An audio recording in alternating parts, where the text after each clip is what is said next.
Hello, আমি শাহানা বলছিলাম। হ্যাঁ বলুন। বলছি ওই হোটেল রয়্যাল গার্ডেন চেনেন তো? এডিশন স্ট্রিটে তো? হ্যাঁ হ্যাঁ হ্যাঁ, ওখানে ওখানে যত তাড়াতাড়ি সম্ভব আপনাকে পৌঁছতে হবে প্লিজ। Any problem? আই ওকে? না না, আই এম ওকে, চিন্তার কিছু নেই। বাকিটা আমার বন্ধু মৃত্তিকা আপনাকে ব্রিফ করে দেবে। ঠিক আছে, আমি এক্ষুনি মুভ করছি। You take care, okay? উফ, মাই গড, হরিবল! এসিটা পর্যন্ত কেউ চালায়নি। What is this? What's going on? Waiter, waiter! Yes ma'am. কি ব্যাপারটা কি? এসিটা পর্যন্ত কেউ চালায়নি। হাউসকিপিং কে কি বলো? এটা হোটেল নাকি? আমি এক্ষুনি দিচ্ছি ম্যাম। ইটস স্টিংকিং। একটা প্রপার রুম ফ্রেশনার পর্যন্ত লাগাইনি। I am so sorry about this darling. আমি আরে কি করছো? ছাড়ো ওগুলো। ম্যাডাম যা বলছে সেগুলো রেডি করে দাও। যাও যাও যাও। ওকে স্যার, আমি এক্ষুনি করে দিচ্ছি। জীবনের কাছে অর্ক, অর্ক, হ্যাঁ দিদি। অর্ক, সব ঠিক আছে তো? CCTV sound everything? হ্যাঁ, ওই মৃত্তিকা দি যেখানে যেটা বলেছিলেন সব রেডি করে দিয়েছি। সব ক্যামেরা কোন দিকে আছে? এই তো এখানে। আর ওকে। মৃত্তিকা, হ্যাঁ Shahana, can you hear me? yeah I can hear you. মানে শুনতে পাচ্ছিস? সব দেখতে পাচ্ছিস? সব ক্লিয়ার শাহানা, সব clear, don't worry. Hello Arka, হ্যাঁ বলো মৃত্তিকা দি। রুমের স্পিকারগুলো তাড়াতাড়ি অফ কর। হ্যাঁ হ্যাঁ, সব অফ করে দিয়েছি। হ্যাঁ ঠিক আছে ঠিক আছে ঠিক আছে। শোন, তুই বেরিয়ে আয় এবার। আচ্ছা ঠিক আছে। মিস্টার রয়, আপনার দিক থেকে সব রেডি তো? হ্যাঁ হ্যাঁ, আমার ফোর্স হোটেলের চারদিকে ছড়িয়ে আছে। মিস্টার দাস, হ্যাঁ স্যার। সব পয়েন্টে সব ঠিকঠাক আছে তো? হ্যাঁ স্যার আছে। ওকে, ওকে স্যার। হ্যাঁ স্যার। আমরা নজর রাখছি স্যার। ইনস্ট্রাকশন পাওয়া মাত্রই আপনারা মুভ করবেন। Okay sir.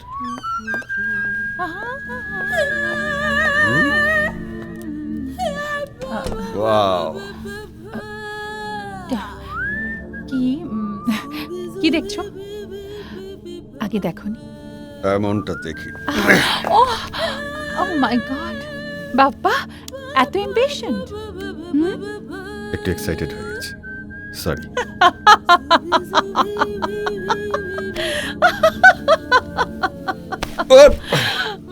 So sweet. সব পুরুষরা তাই বলে, তারপর বাড়িতে গিয়ে বউদের আদর খায়। কিন্তু আমার ঘরে আদর খাওয়ার মতো আমার বউ নেই ডার্লিং। ধ্যাৎ, কি যে বলো! আমি জানি তোমার বউয়ের সঙ্গে তো তোমার খুব ভালো আন্ডারস্ট্যান্ডিং শোনা যায়। ছিল, কিন্তু কিছুদিন আগে Shantana suicide. Suicide? You are a liar. মোটেই না। ডেথ সার্টিফিকেট দেখাও।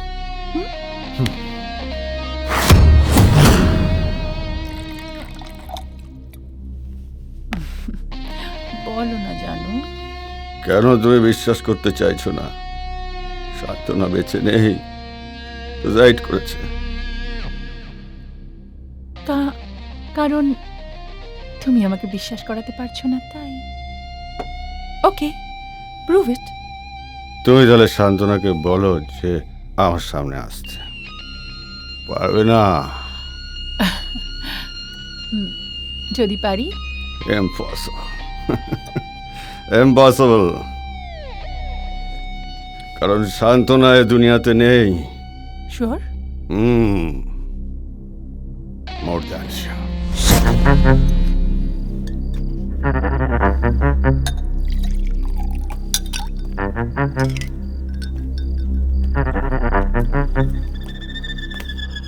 শোনো, বলো কি বলবে, তাড়াতাড়ি বলো। এত রাত চলেছে, রিহার্সাল শেষ হতে দেরি হলো। রিহার্সাল নাকি ডাইরেক্টরকে এন্টারটেইন করছিলে? ছি, কি হলো? চুপ করে আছো যে, জবাব দাও। এসব নোংরা কথা। মিস্টার জৈনের সাথে কাল আউটিং আছে, মনে আছে তো? মনে আছে, বাট যাব না। যাবে না? কেন যাবে না? কেন? আর এইসব নোংরামি করতে পারবো না, তাই। এই, নোংরা মানে না গেলে ম্যাপ ফাড়িয়ে দেবো। এত সহজ নয় অংশু। আলবাত সহজ। তুই যাবি? যাব, তবে মিস্টার জৈনের কাছে নয়। সেখানেই যাব, যেখানে গেলে তোমার নোংরা কুকর্ম ফাঁস করে দিতে পারবে। তোমার জেল কেউ আটকাতে পারবে না অংশু, কেউ না। এই! এই! এই, দাঁড়া! এই! Yes!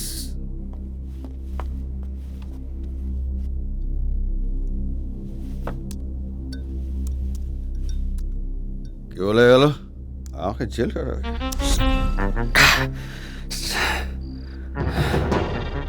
আমার কুকীর্তি ফাঁস করে দেবে।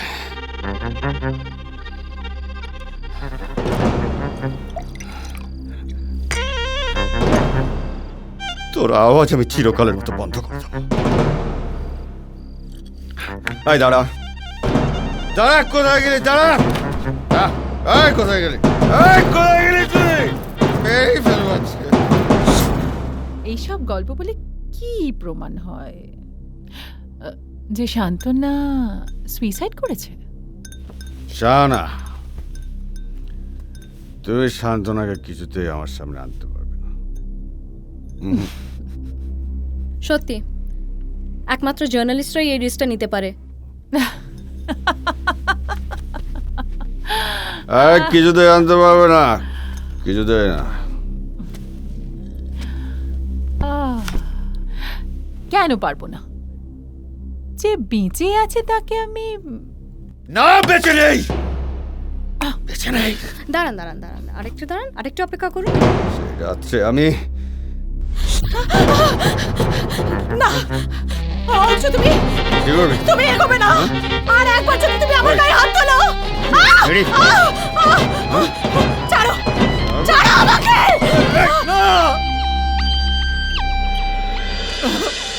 আমি কিছু করিনি। করেছেন। আপনার স্বীকারোক্তির রেকর্ড করা আছে। আমি জানি না, আমি জানি না। আপনি জানেন না? না জানেন, আপনি জানেন। বলুন, বলুন আপনার স্ত্রীকে যে খুন করেছে আপনি তার খোঁজ নেননি? হ্যাঁ বলুন। যান, বেডের উপর দাঁড় করান আর সুইচটা অন করে দিন যতক্ষণ না পর্যন্ত। আমি বলছি, বলুন। আমার কোনো কথা শুনছিল না শান্তনা, তাই রাগের মাথায় আমি অংশু, তুমি কি করছো? পেট্রোল ঢেলে, পেট্রোল ঢেলে কি? বলুন, স্পিক আউট। আমি তুমি কি করছো? না না, এরকম করো না অংশু, এরকম করো না অংশু।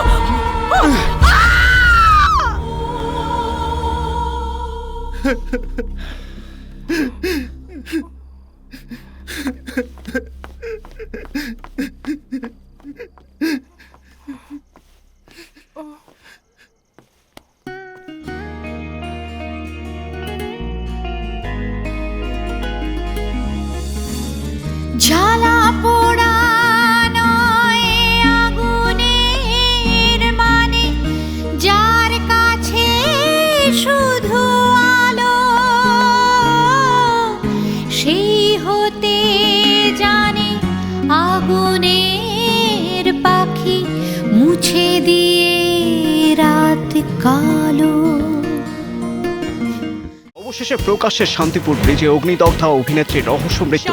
গ্রেপ্তার অভিনেত্রী শান্তনা দেবীর স্বামী অংশু মল্লিক। জেরায় খুনের কথা স্বীকার করেছেন অংশুবাবু। দাবি তদন্তকারী অফিসারদের। স্যার, আপনার কি মনে হয় অংশুবাবু কি তার নিজের স্ত্রীকে খুনের দায় স্বীকার করে নিয়েছেন?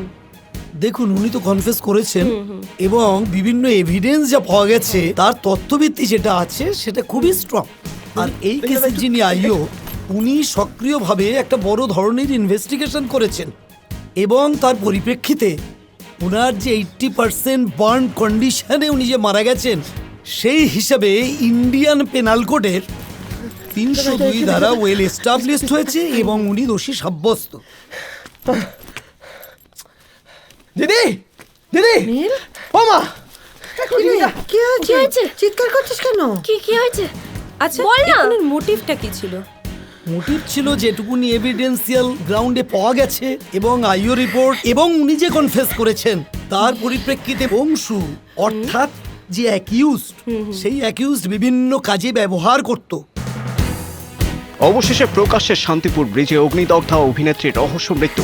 গ্রেপ্তার অভিনেত্রী সান্ত্বনা দেবীর স্বামী অংশু মল্লিক, জেরায় খুনের কথা স্বীকার করেছেন অংশুবাবু। দাবি তদন্তকারী অফিসারদের, ওই রাতে গায়ে আগুন লাগার পর বাঁচার চেষ্টা করেছিলেন সান্ত্বনা দেবী, তাই ছুটে গিয়েছিলেন শান্তিপুর ব্রিজে। পুলিশের এই দাবির সঙ্গে শেষ হলো আরও একটা জল্পনা। গত কয়েকদিন ধরেই অধ্যাপক বোধিসত্ত্ব রায়কে এই ঘটনার সঙ্গে জড়িয়ে সামাজিক ও প্রশাসনিক হেনস্থার বিরুদ্ধে সরব হয়েছিল ছাত্র সমাজ ও বিশিষ্টরা। আসল অপরাধী গ্রেপ্তারের সঙ্গে শেষ হলো এই জল্পনা। উদ্ধারকারীকে নিয়ে এই ধরনের ঘটনা কেন বারবার আমাদের সমাজে ঘটে চলেছে, এই প্রশ্ন ইতিমধ্যেই উঠতে শুরু করেছে। ব্যাটাগুলোর সাথে একবার রাস্তায় দেখো, শান্তিপুর ব্রিজে অগ্নিদগ্ধা দেখিয়ে দাও। রহস্য মৃত্যু। গ্রেপ্তার অভিনেত্রী সান্ত্বনা দেবীর স্বামী অংশু মল্লিক, জেরায় খুনের কথা স্বীকার করেছেন অংশু। বাবা বাবা টিভিতে কি দেখাচ্ছে দেখাচ্ছে যে- গায়ে আগুন লাগার পর বাঁচার চেষ্টা করেছিলেন সান্ত্বনা দেবী, না। তাই ছুটে গিয়েছিলেন শান্তিপুর। মেয়েটাকে তো কিছুতেই বাঁচাতে পারলাম না। কিছু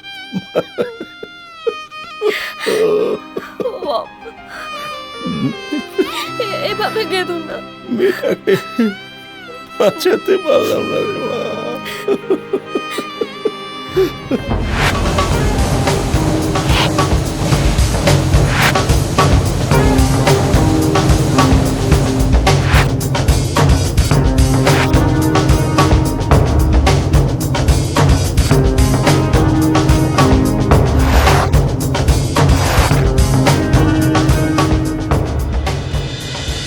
আমি বৃষ্টি এখন দাঁড়িয়ে আছি প্রফেসর বশিরের ঠিক বাড়ির সামনে। শান্তিপুরের যে ঘটনাতে মানুষটিকে প্রচুর হেনস্থা হতে হয়েছে, মিডিয়া, প্রশাসন, এমনকি পুলিশের কাছ থেকেও প্রচুর হেনস্থা হতে হয়েছে।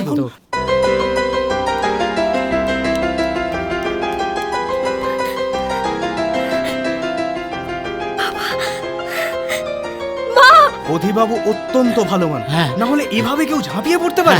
কাল থেকে উনি আবার আমার চায়ের দোকানে আসবেন। দোষী ব্যক্তির কিন্তু শাস্তি চাই, শাস্তি চাই। তোমরা সব এসো, তোমরা সব এসো, এসো। এটা এটা আমাদের শুভেচ্ছা নয়, আমাদের পাপের প্রায়শ্চিত্ত। ধরুন ধরুন, নাও মা। এসো এসো। হ্যাঁ চলো। কল্যাণী দি, হ্যাঁ কল্যাণী দি, আপনারা আজ এটা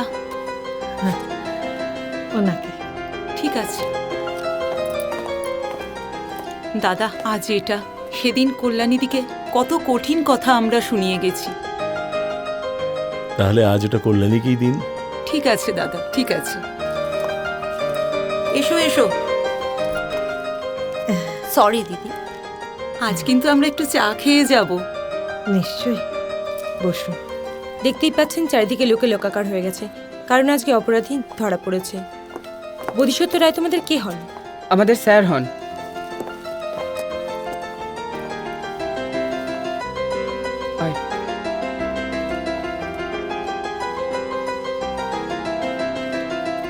স্যার,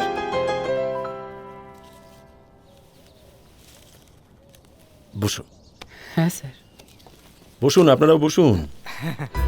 ও, তোমরা এসে গেছো? ওনার স্টুডেন্ট। আচ্ছা এসো, এসো, বসো, বসো, বসো বসো। আরে আমি এসে গেছি। মুখার্জিদা, এই তো মুখার্জি বাবু। বসুন তোমরা সব বসুন ভালো বসুন। আছো তো? হ্যাঁ হ্যাঁ ভালো আছি। আমাদের মানে একটা সম্বর্ধনা দেওয়া উচিত ওনাকে। হ্যাঁ হ্যাঁ হ্যাঁ, এই দায়িত্ব তো আর মিডিয়া নেবে না, এই দায়িত্বটা তো এখন আমাদেরই নিতে হবে। ঠিক ঠিক, এটা ঠিক বলেছো। এরকম কোনো কিছু করবেন না। অ্যাকচুয়ালি বাবা না এসব একদম পছন্দ করেন না। প্লিজ আপনারা এইসব ঠিক আছে ঠিক আছে, আমরা জানি উনি একটু প্রচার বিমুখ।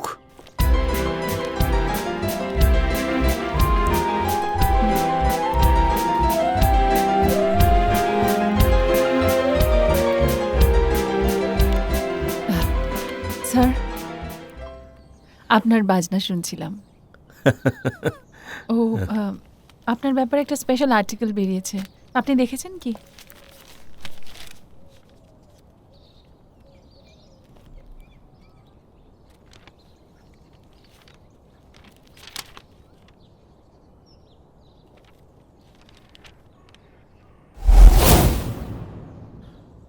কি হয়েছে স্যার?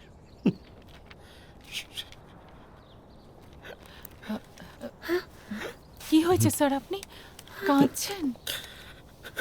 বাবা তুমি আজকের মতো একটা আনন্দের দিনে কাঁদছো কেন? তোরা কেউ কেউ খবরটা পড়িসনি মা? কোনটা? যেটা তোমার ব্যাপারে বেরিয়েছে সেটা তো? না না, এই যে নিচে, এই যে ছোট করে খবরটা কেউ পড়িসনি? কোন খবর? কি খবর? কি খবর দেখি?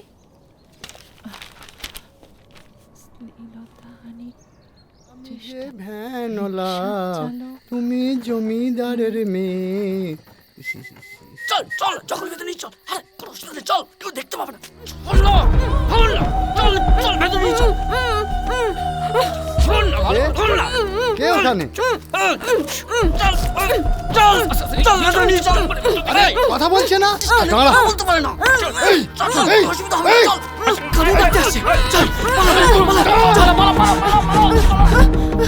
আচ্ছা বাচ্চা, বেঁচে গেলি রে। আমাকে সবাই চেনে। কানাই বাগদি রে, কানাই বাগদি। ওঠো বোন, ওঠো ওঠো। এই, এখানে একটা ভ্যান কেন? ভয় পেও না, এই গাড়িটা এসে গেছি। এইভাবে একা একা এসে ঠিক করুন। জঙ্গলের পথ দিয়ে একা একা যাচ্ছ, জানোয়াররা কামড়াতে আসবে জানো না? এই, এখানে কারা? এই জঙ্গলের মধ্যে কি করছিস রে? আমি কিছু করিনি। চল, দুটোকে নিয়ে চল। আমি কিছু করিনি। চল, চল, আমাকে ছেড়ে দিন। চল। আমি কিছু করিনি।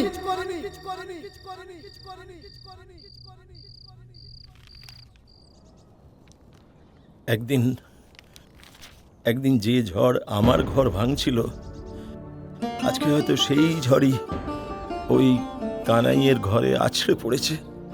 হ্যাঁ, অন্তত খবরের ধরন ধারণ তো তাই বলছে। আচ্ছা, কানাই যদি সত্যি সত্যি দোষী না হয়, তাহলে ওকে কে বাঁচাবে? ওর ঘরে তো কোনো সরকারি আমলা নেই।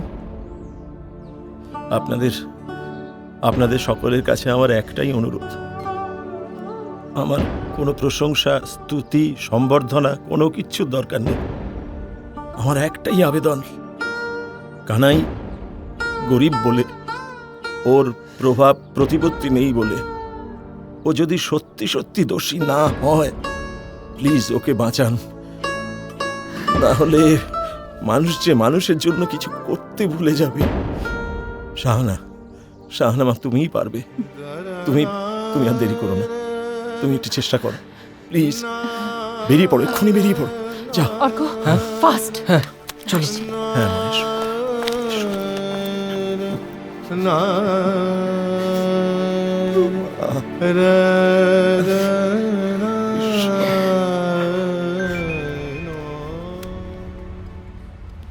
হ্যাঁ রাজ, বলো। পাখি নিশ্চয়ই বনগার আকাশে উড়ে যাচ্ছে। হ্যাঁ। আমি কি যাব? সরি, পাখি এখন